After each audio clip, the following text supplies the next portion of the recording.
Hole number three.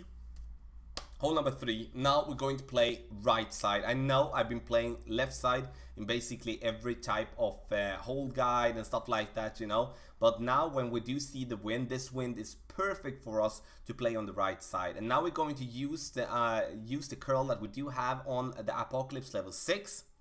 And if you're not having a club with this much curl that we're going to have, then I kind of suggest that you play like our opponent there, a little bit more conservative and trying to not go with as much topspin.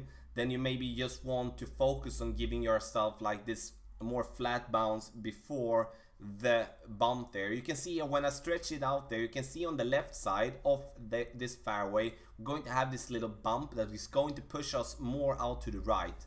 And as we do want to reach as far as possible on this fairway, we're going to use that, of course not in our favor, but we do have the curl.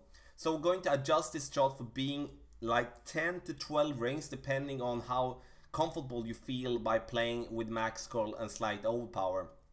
4 bars topspin is important, combined with max side spin on your club. And with the curl here, as you can see, we do get a very good bounce and will be falling in there on that fairway, giving ourselves a very good attempt for either playing with our long iron or we're going to play with the wood club in a minimum distance. So and also for the drive, we do add 10% for that drive. So we're playing slightly downhill, we're adding 10% on our numbers, and that is going to help us be more accurate for the drive there. So our opponent there is going to bounce before the bunker. If you're not reaching that far on the first fairway, that is the play that I would go as well, and try to use the green in your favor, because the green slopes down to the right just a tiny little bit, especially there in the front, which is going to of course be good with using some side spin. Using side spin in the wind, like as you can see, we are having like wind pointing 11.6 towards west and going with the spin towards east. That of course is something that you need to factor in when you do play, as you're most likely going to be pushed more to the left, as the spin, when the ball hits the ground, like coming in from one direction, the spin tries to push it back,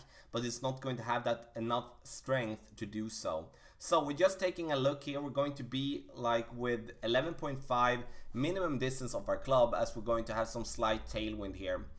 Now it's important for us to play good with the spin adjustment, and still need to figure that one out so we are spot on. Now we're going to use as you can see, a good amount of backspin combined with some side spin here to the left. Want to have the fringe as a platform there, due to as we are going to be pushed to the left side there. As you can see, we're adjusting this one for 9.5 rings. And we hit it great, unfortunately, because this is going to be pushed too much. So close! We get it very close. Might adjust that one actually a little bit too much in the end, to be honest.